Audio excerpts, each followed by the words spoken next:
수고하며 무거운 짐을 진 사람들은 다 내게로 오라. 내가 너희를 편히 쉬게 하겠다. 오늘 우리에게 주시는 하나님의 말씀은 예수님께서 이 지상에 오셔서 모든 사람들에게 보내신 초청장입니다. 이 구절 사람들이 참 좋아하는 구절이기도 합니다. 우리 하일란드 교회 정문 앞에 한인교회를 안내하는 게시판에도, 또 우리 교육관 앞에 한인교회의 프로그램을 안내하는 게시판에도 이 구절이 적혀 있습니다. 수고하고 무거운 짐진 자들아. 인생을 살아가는 사람들 중에서 수고와 무거운 짐 느끼지 않는 사람 없을 것입니다. 그리고 유독 다른 사람의 수고와 짐보다 내 것이 더 많아 보이고 무거워 보이게 마련입니다. 쉬고 싶은데, 내려놓고 싶은데, 좀 풀어놓고 싶은데 마땅한 곳이 없습니다. 그런데 누군가 부르십니다. 내게로 오라고, 내려놓고 쉬라고. 얼마나 복된 말씀입니까?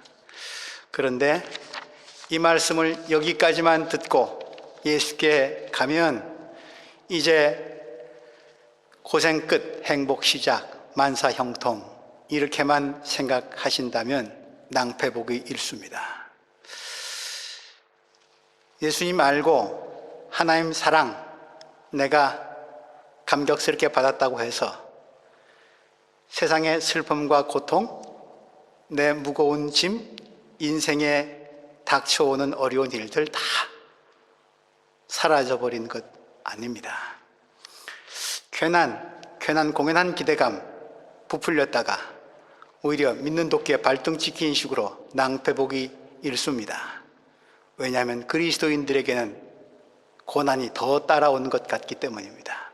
그래서 우리가 이 말씀을 제대로 이해하려면 1절만 잘라서 읽지 말고 2절까지 함께 읽어야 합니다.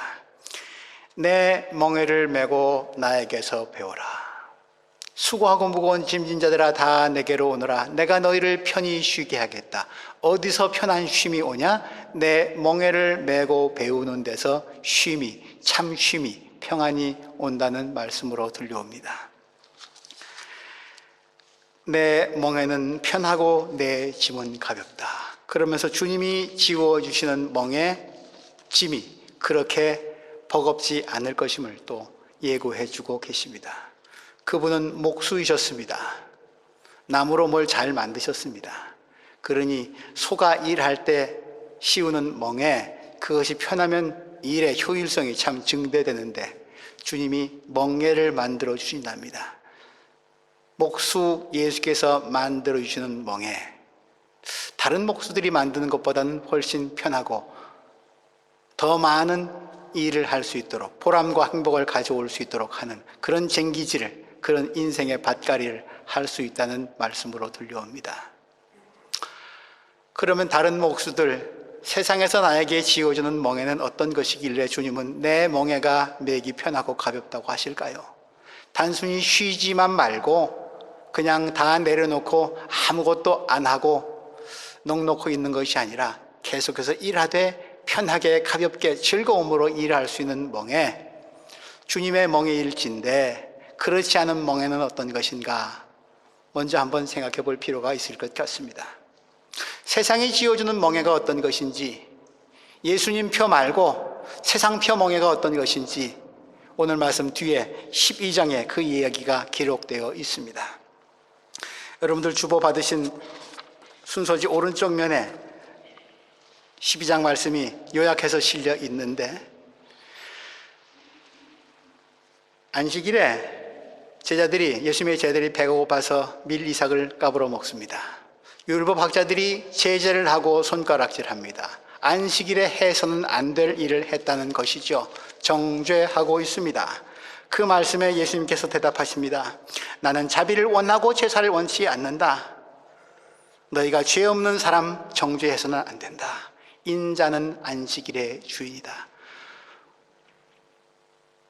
사람이 법을 위해 있는 것이 아니라 법이 사람 위에 있다는 것이죠.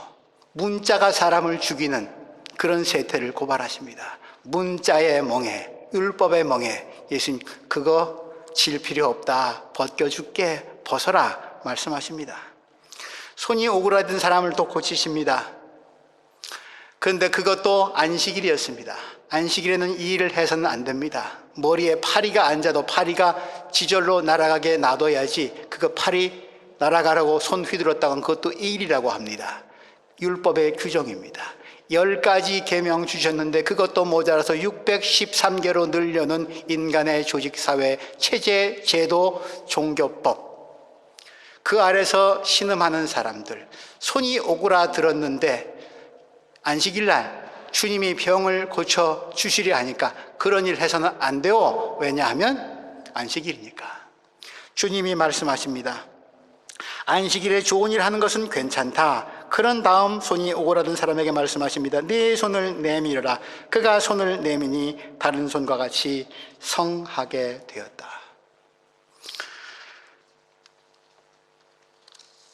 법 안에 갇혀 사는 사람들, 그 법으로 기득권을 누리는 사람들, 이웃의 배고픔이 느껴질 리가 없습니다. 오그라든 손 보이질 않습니다.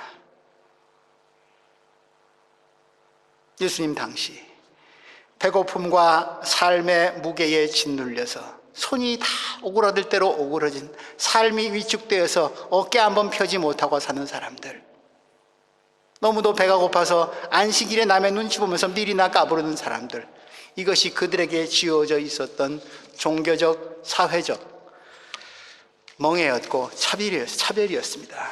예수님께서 말씀하십니다. 그런 멍해 좋지 않다. 버려라, 내려놔라.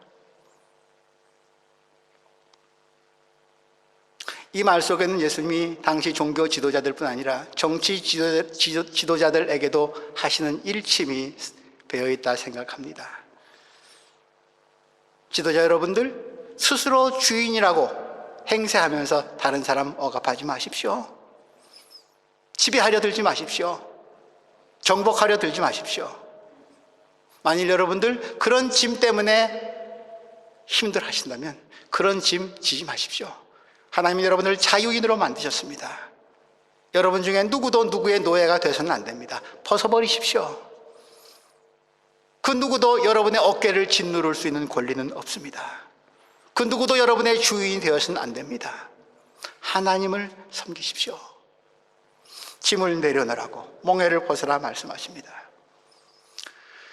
아마 멍에에는 다른 사람들이 종교적으로, 정치적으로 나에게 지워주는 짐 말고도 내 스스로 만드는 멍에도 있을 것 같습니다. 한국인들의 삶의 기준, 행복의 기준, 혹은 중산층의 기준, 이런 것들을 살펴보면 적어도 내 집을 갖고 있어야 되고, 그 평수가 얼마가 되어야 되고, 자동차는 크기가 얼마나 해야 되고, 열쇠가 몇 개 정도는 있어야 됩니다. 그것이 내 삶의 멍해입니다. 그런 정도를 이루고 나면 그 멍해가 다 벗겨지냐? 더 넓은 집이 보이고, 더 좋은 자동차가 보이고, 열쇠 소리는 계속 더 짤랑거립니다. 우리는 경제적으로 잘 살아보겠다고 하면서 그 잘 살아보겠다고 하는 척도, 돈이 우리를 얽어맵니다. 돈 때문에 돈이 있는 자들에게 줏대도 없이 쏠려다니는 어른들의 슬픈 모습을 보면서 돈이라면 무엇인지 가릴 것 없이 해내고야만은 참 극악무도한 세태 속에서 우리의 2세들은 방황합니다. 경제, 더 많은 소비가 더 많은 나의 삶의 가치를 보장해 주는 듯한, 그래서 날마다 텔레비전에서 광고하는 모든 것들, 굳이 필요 없음에도 불구하고 그것을 꼭 사고 싶게끔 만들어내는 욕망의 부채질, 우린 거기에 기준을 맞춰갑니다. 그게 나의 멍해가 됩니다. 그 멍해를 지고 그 소비와 향락과 그 사치의 기준에 맞춰가려니 나보다 더 이쁘고 잘난 사람들의 겉모습만 보이고, 그러니 쫓아가는 나의 발걸음은 늘 버겁고 힘듭니다. 어떤 테두리 안에 살고 계십니까? 그 테두리가 여러분을 어떻게 하고 있습니까? 그 멍해가 여러분을 자유롭게 합니까? 삶을 가치 있게 만듭니까? 혹은 피폐하게 만듭니까? 그 멍에의 종이 되게 만듭니까? 성공하기 위해서 우리는 열심히 일합니다. 수첩 보면 빼곡합니다. 날짜, 시간 서로 맞추기가, 친구들하고 만나서 좋은 얘기, 덕담 나누고 한번 마음껏 웃어볼 수 있는 약속 잡기가 쉽지가 않습니다. 해야 할 일이 너무 많으니까요. 성공해야 하니까요. 벌어야 하니까요. 우리 시대의 노학자 이어령 씨, 지난 정부에서 요직을 거쳤던 분이기도 한데, 그분이 늦깎이에 70 넘어서 예수를 믿습니다. 그리고 그의 딸이 목사가 됐는데 나이 50줄에 그만 암으로 세상을 떠나고 맙니다. 그의 딸로 인해서 그는 예수를 믿게 되었는데, 그가 이런 고백을 합니다. 난 너무 바빠서 우리 딸 아이하고 눈 맞추고 얘기할 시간도 없었다. 아버지를 예수께로 인도하고 난 뒤에 딸은 호련히 아버지 곁을 떠났는데, 그 딸을 그리워하면서 아버지가 하는 말입니다. 내가 책상머리에 앉아 있을 때 우리 딸 미나가 아빠 안녕 하면서 문을 빼곡히 열면서 아빠 안녕히 주무세요 라고 얘기했답니다. 그때 이 아빠는 너무 바빠서 연구할 게 너무 많아서 뒤돌아보지도 않냐고 그래 알았다 하고 말았답니다. 만일 미나가 살아 돌아온다면 나는 의자에서 일어나서 내 딸에게 가서 안아주고 뽀뽀할 수 있을 텐데, 생이 다시 주어진다면 나는 그것부터 할 거야. 우리는 지나치게 먹고 지나치게 마시고 쓸데없이 걱정하고 지나치게 일하면서 온갖 짐을 스스로 지고 있습니다. 예수님이 말씀하십니다. 내려놔라. 그거 어디까지 끌고 가려고? 역사상 가장 큰 대륙을 정복했던 알렉산더, 그가 운명하기 직전 그런 유언을 남겼다고 하죠. 내 관에 나를 묻을 때 다 묻지 마시오. 시신의 한쪽 손은 바깥으로 내놓으시오. 그게 무슨 뜻입니까? 대왕, 천하를 지배했는데 갈 때는 아무것도 못 가져가네. 그것 내 후손들에게 좀 알려주려고. 삶의 의미를 관 속에 들어가기 직전에 그는 깨달았던 것 같습니다. 여러분들을 얽매이게 하는, 피곤케 하는, 삶을 삶답게 하지 못하는 것이 무엇인지 정확하게 보고 그 짐 벗어버리십시오. 과감하게. 그리고 나와 함께 삶을 새롭게 살아봅시다. 그래야 여러분의 몸도 마음도 영혼도 건강해질 것입니다. 예수님의 이 초대 참 멋지지 않습니까? 근데 이 초대장을 누구나 다 잘 받아들였을까요? 오늘 말씀을 보면 누구나 다 이 초대장을 받아들인 것 같지는 않습니다. 25절 이하, 하늘과 땅의 주이신 아버지, 이 일을 지혜 있고 똑똑한 사람들에게는 감추시고 어린아이들에게는 드러내어 주셨으니 감사합니다. 예수 시대의 주요한 자리를 차지하고 있던 똑똑한 사람들, 지혜 있다고 하는 사람들, 힘께 나서는 사람들, 지배하는 사람들, 예수님의 말씀이 먹혀 들어가지 않습니다. 오히려 내가 있는 것을 내려놓으라 하니까, 나를 지탱해주고 있는 이 좋은 성공의 줄을 풀으라 하니까 마땅치 않습니다. 들려오질 않습니다. 우린 부자 청년의 이야기를 기억합니다. 근사한 말을 타고 예수님께 옵니다. 그의 관심은 또 고매합니다. 영혼에까지 관심을 갖고 있습니다. 선하신 선생님이 어떻게 하면 내가 영혼을 얻을 수 있겠습니까? 누릴 것 다 누리고 살면서 이제 또 영혼의 구원까지 갈망하고 있는 참 그럴듯해 보이는 청년입니다. 예수님이 말씀하십니다. 너 다 잘했구나. 계명도 잘 지키고 참 장하다. 그런데 한 가지 부족한 게 있다. 너를 얽매이는 멍에가 짐이 하나 있네. 그거 좀 내려놨으면 좋겠다. 무엇입니까? 너의 재산을 내려놓고 가난한 사람들에게 주고 그러고 나서 나를 따라라.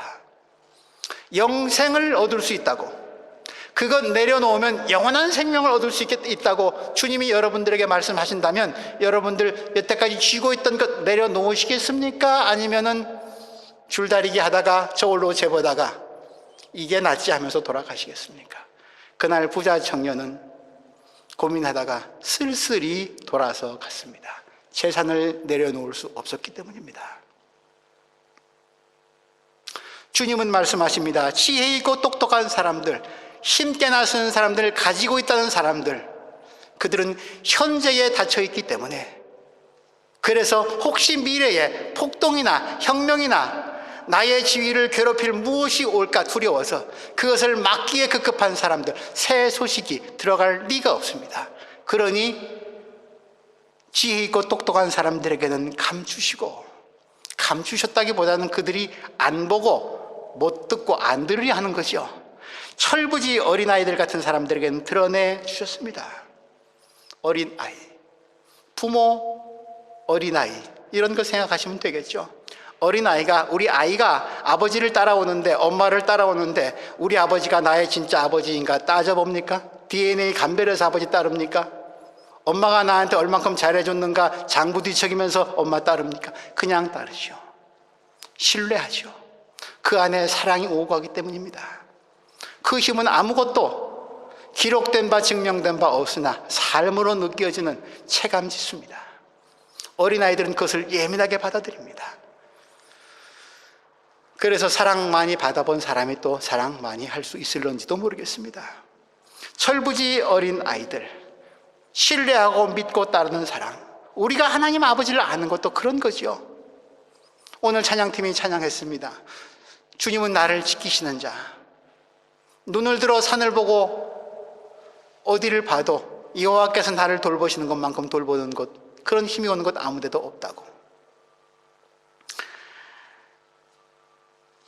인간적인 지혜, 지식, 슬기, 분석력, 판단력, 비판력, 그것이 하나님을 알게 하는 것이 아니라, 예수의 사랑의 초청장을 받아들이게 하는 것이 아니라, 어린아이처럼 온전히 주님께 의탁하려는 순수한 자들, 사실 그들은 굉장히 지금 지독히도 가난하고 헐벗고 굶주린 사람들입니다. 그래서 현재에 더 이상 기대거나 거기에 몸져 누울 자리조차 없는 사람들입니다. 뒤집어 말하면 미래를 향해 열려있는 사람들입니다. 다시 말하면 기득권자들은 미래를 향해 닫혀있는 자들입니다. 하나님은 우리를 새로운 날로 이끄십니다. 미래를 향해 눈을 열라고 말씀하십니다. 그곳에 눈을 뜬 자들, 어린아이같이 철부지 같은 사람들, 오늘 누리고 지킬 것이 많으십니까? 아니면 내일을 기대하시면서 여러 저체될 창문이 있으십니까? 선택하라고 주님 말씀하십니다. 내 멍에를 메라. 철부지 어린아이 같은 사람들아, 내 말이 가슴에 와 닿니? 오너라. 그 모든 불필요한 짐들 다 벗어버리고 내게로 와서 좀 쉬어라. 휴식 얻어라. 충전해라. 그리고 새 길 가자. 새 길 갈 때 내 멍에를 매야 한다. 매기 편하게 쉽게 씌워줄 테니까 내 멍에 매라. 어떤 멍에입니까? 나에게 와서 온유함과 겸손함을 배워라. 세상을 사랑하시는 아버지가 아들을 사랑의 극한점에서 파송하십니다. 그리고 그를 죽이십니다. 그래야 당신이 사랑하시는 세상의 사람들에게 구원의 길이 열릴 수 있는 유일한 길이기에, 죄에 맡겨서 신음하고 있는데 그 악의 세력의 숨통을 좀 틔워줘야 되는데, 그 길 인간 스스로는 찾지 못해서 온갖 멍에가, 온갖 짐들이 저 어린 백성들을 짓누르고 있어서 헤어날 길이 안 보이는데, 아들아 네가 가서 뚫어라.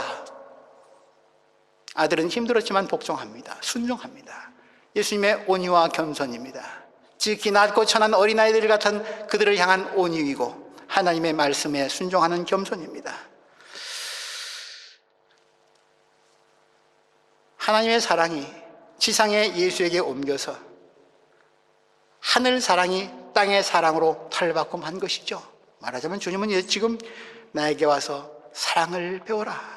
우리 사랑하면서 살자. 그런 말씀하고 계신 거죠. 우리 모두는 멍에를 지고 살아갑니다. 아버지의 멍에가 있습니다. 어머니의 멍에가 있습니다. 정치하는 분들은 정치가들의 멍에가 있습니다. 백성을 위해서 잘 정치해야 되겠죠. 예술가들도 멍에가 있습니다. 그런 분한테는 글 쓰는 게 참 지고한 일이 아니라 글 감옥이라고. 그래서 한 편의 소설을 끝낸 뒤에, 한 편의 시를 끝낸 뒤에 글 감옥에서 이제 해방됐다고 그런 고백을 하는 것 들었습니다. 그림을 그리는 것도 작곡을 하는 것도 어떤 면에서는 참 고귀한 작업처럼 보일지 몰라도 그의 화실에는, 그의 음악실에는, 그의 고뇌하는 연구실에는 남이 알지 못하는 멍해가 있을 것입니다. 그 멍해를 진저리 치면서 지고 갈 것이냐, 기쁨으로 보람으로 의미 있게 지고 갈 것이냐.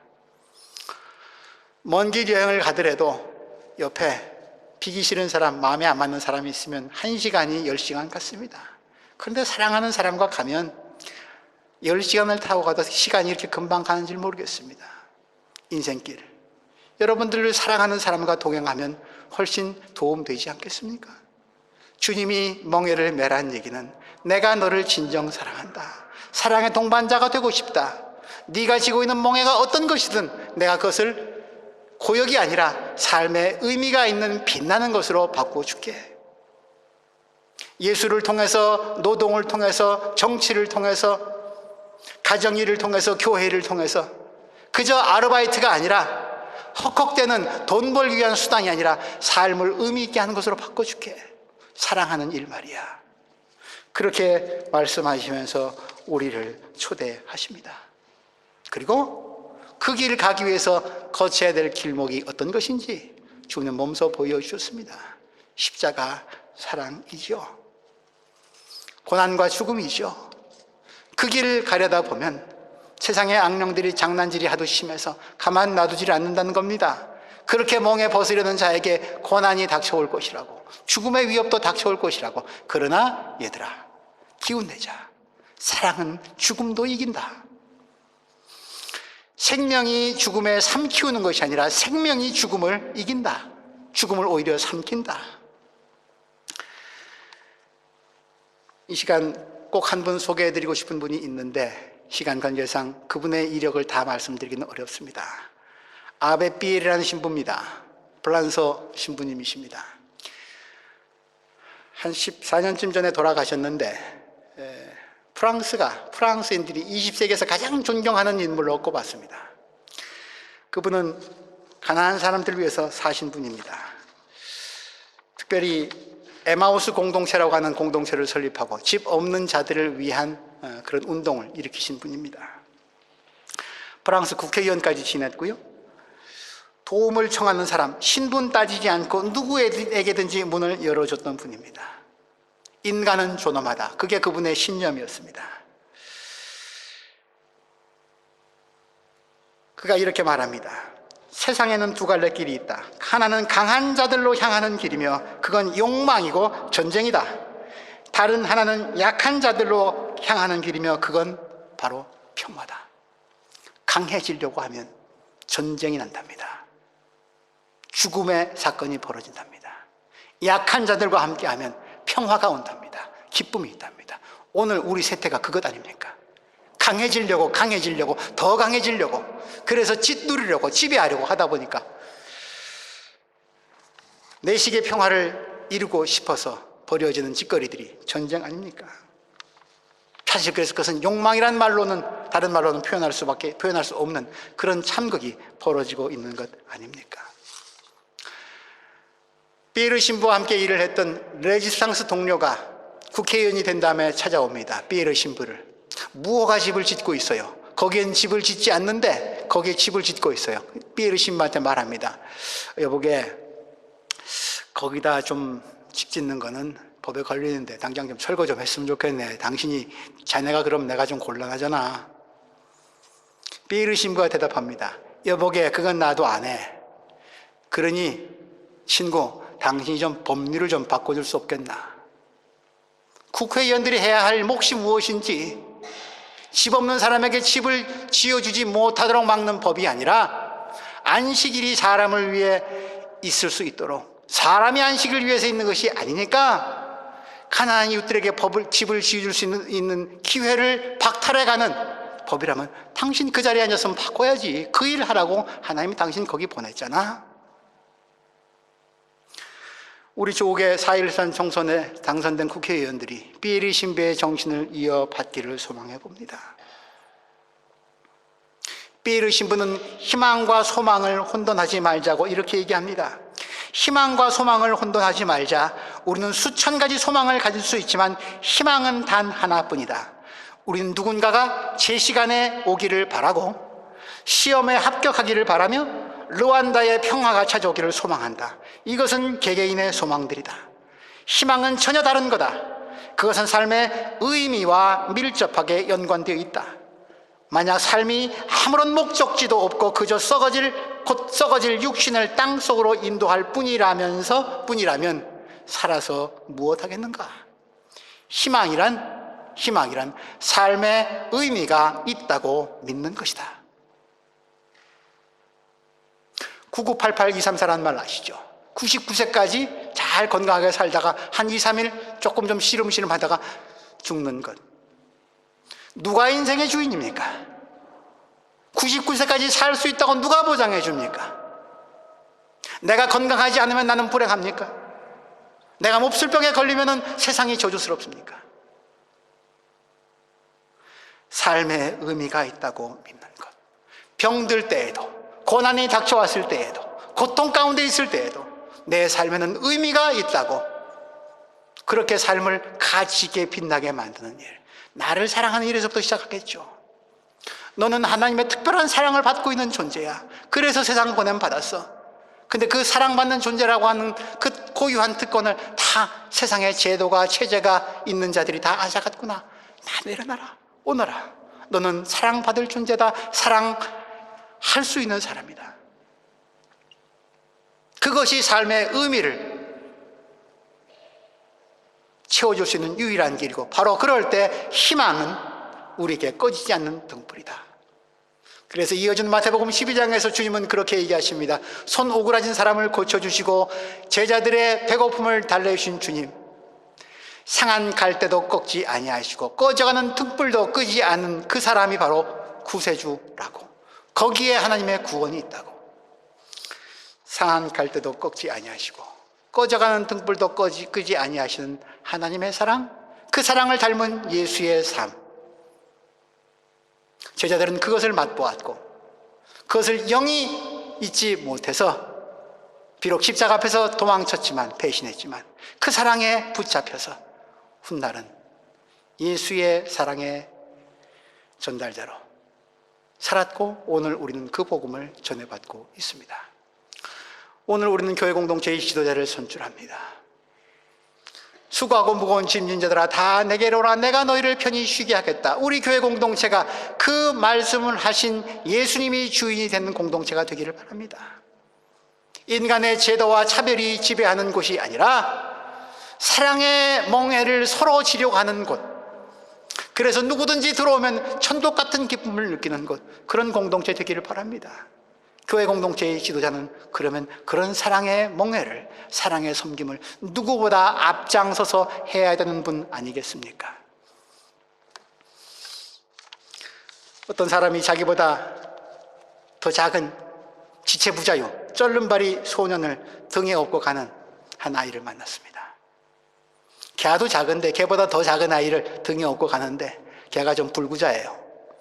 그래서 그 어른이 안타까워서 이렇게 얘기합니다. 얘야, 그건 네가 지고 가기에는 참 무거운 짐이겠구나. 이 소년이 발끈하면서 뒤를 돌아봅니다. 뭐라고요, 아저씨? 이게 짐이라고요? 이건 짐이 아니라 내 동생이에요. 무게를 안 느낀다는 거죠. 왜요? 사랑으로 지고 가니까. 우리는 장애우들을 돌보는 장애를 위한 사역자들을 통해서 고역이 아니라 이것이야말로 참 내 삶을 빛나게 한다고, 의미 있게 한다고, 그런 고백을 듣습니다. 여러분들에게 하나님이 맡겨주신 짐 무거우십니까? 팽개치고 싶습니까?